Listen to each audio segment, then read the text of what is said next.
Onde mécanique périodique, exercice 3. Une corde est reliée à son extrémité S à un vibreur muni d'une lame vibrante qui lui communique un mouvement vibratoire transversal. Ce dispositif permet de créer une onde progressive transversale qui se propage le long de la corde. Le mouvement de la source S débute à l'instant t égale à 0. On suppose qu'il n'y a ni amortissement ni réflexion des ondes.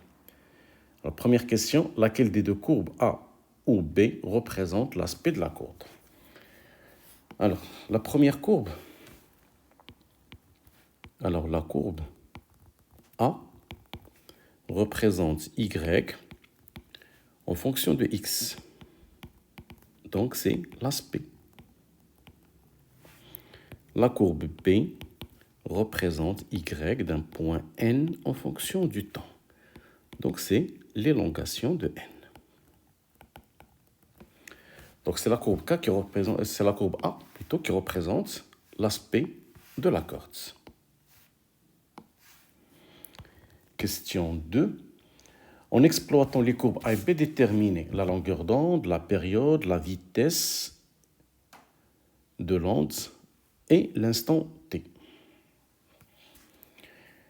Alors, on va commencer par la longueur d'onde lambda.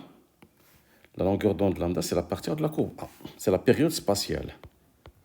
Alors, la courbe A donne lambda égale à 20 cm. La courbe B donne la période T qui est égale à 40 millisecondes. C'est la période temporelle à partir de l'aspect, et la période spatiale à partir de l'aspect, et la période temporelle à partir de l'élongation. Alors, à partir de ces deux périodes, on peut déduire la vitesse. Donc, la vitesse de propagation, c'est lambda sur T. Donc, c'est 20 10 puissance moins 2 sur 40 10 moins 3. Donc, c'est 4 10 moins 2.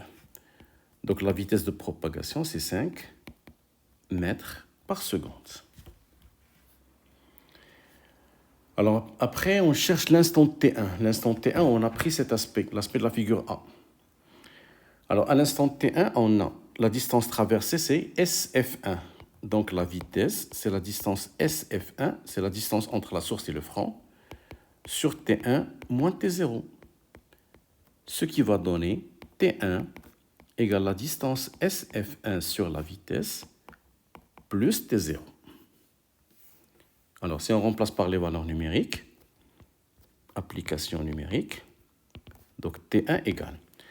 Alors, la distance SF1 d'après la courbe A, c'est 40 cm. 40 10 moins 2 sur la vitesse qui est égale à 5. T0, c'est 0. Donc, T1 égale.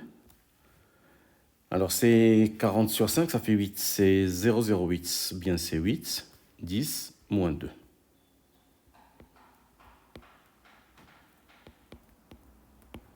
« 10 moins 2 secondes » ou bien c'est 80 millisecondes. Alors, on peut faire autrement.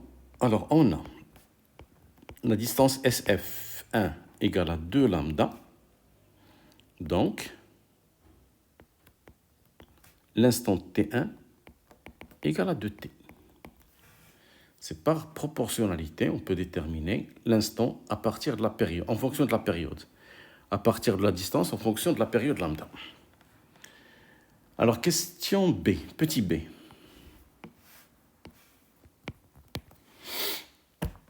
Petit b, le retard temporel de n par rapport à S, à partir de la courbe B.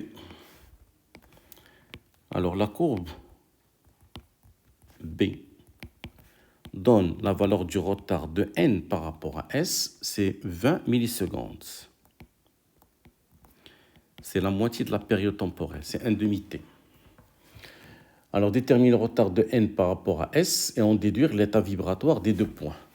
Alors, puisque le retard égale à t sur 2, donc S et n vibrent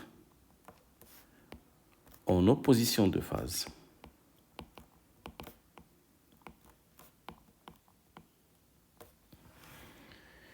Et la distance entre les deux points, ce sera un demi-lambda, puisque le retard, c'est un demi-t. Et c'est la question C.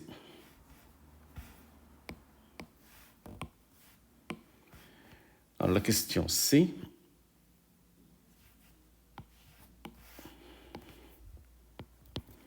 La distance D. Alors D, qui est égal à Sn, égale à la vitesse fois le retard. Donc la distance D, la vitesse, on a trouvé une vitesse de 5 mètres par seconde.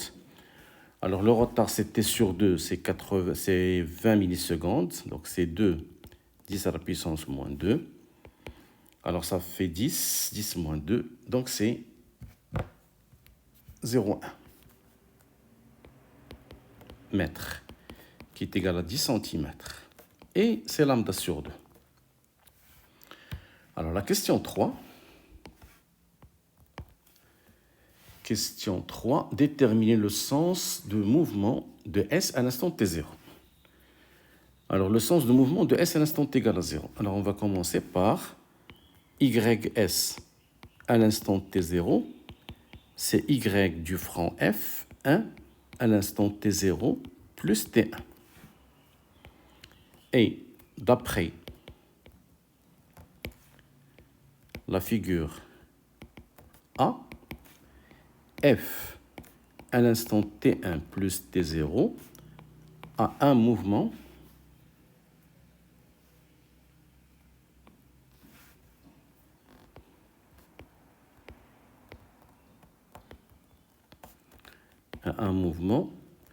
vers le bas.